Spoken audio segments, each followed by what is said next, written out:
Genesis 21, New King James Version.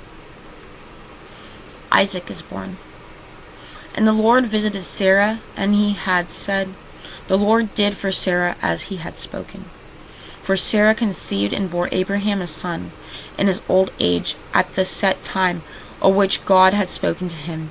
And Abraham called the name of his son who was born to him, whom Sarah bore to him, Isaac. Then Abraham circumcised his son Isaac. And when he was 8 days old, God had commanded him. Now Abraham was 100 years old when his son Isaac was born to him.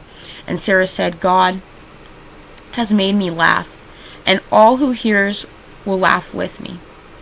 She also said, who would have said to Abraham that Sarah would nurse children?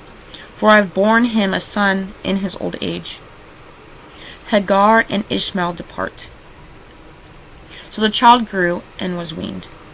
And Abraham made a great feast on the same day that Isaac was weaned. Sarah saw the son of Hagar, the Egyptian, whom she had borne to Abraham, scoffing. Therefore she said to Abraham, cast out this bondwoman, and her son. For the son of this bondwoman shall not be heir with my son, namely with Isaac. And the matter was very displeasing in Abraham's sight, because of his son. But God said to Abraham, do not let it be displeasing in your sight because of the lad or because of your bondwoman. Whatever Sarah has said to you, listen to her voice, for in Isaac your seed shall be called. Yet I will also make a nation of the son of the bondwoman, because he is your seed. So Abraham rose early in the morning, took bread and a skin of water, putting it on her shoulder. He gave it and the boy to Hagar, and sent her away. Then she departed and wandered into the wilderness of Beersheba. And the water in the skin was used up. And she placed the boy under one of the shrubs. Then she went and sat down across from him, at a distance at about a bow shot. For she said to herself, let me not see the death of the boy. So she sat opposite him, and lifted her voice and wept. And God heard the voice of the lad. Then the angel of God called to Hagar out of heaven, and said to her, What ails you, Hagar? Fear not, for God has heard the voice of the lad where he is. Arise, lift up the lad and hold him with your hand, for I will make him a great nation. Then God opened her eyes, and she saw a well of water. And she went and filled the skin with water, and gave the lad a drink. So God was with the lad, and he grew and dwelt in the wilderness, and became an archer. He dwelt in the wilderness of Paran, and his mother took a wife for him from the land of Egypt, a covenant with Abimelech. And it came to pass at that time that Abimelech and Phicol, the commander of his army, spoke to Abraham, saying, God is with you in all that you do.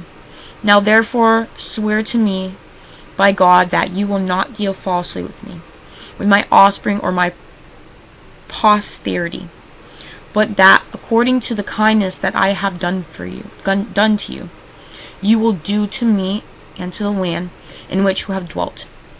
And Abraham said, I will swear. Then Abraham rebuked Abimelech because of a well of water which Abimelech's servant has seized. And Abimelech said, I do not know who has done this thing.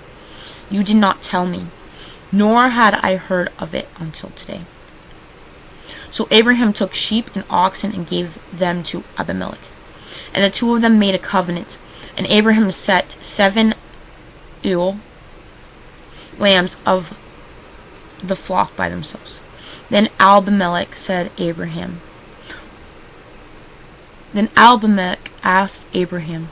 "What is the meaning of these 7 ewe lambs which you have set by themselves?" And he said, "You will take these 7 ewe lambs from my hand, that they may be my witness, that I have dug this well." Therefore he called that place Beersheba, because the 2 of them swore an oath there. Thus they made a covenant at Beersheba. So Abimelech rose with Phicol, the commander of his army, and they returned to the land of the Philistines. Then Abraham planted a tamarisk tree in Beersheba, and they called on the name of the Lord, the everlasting God. And Abraham stayed in the land of the Philistine for many days.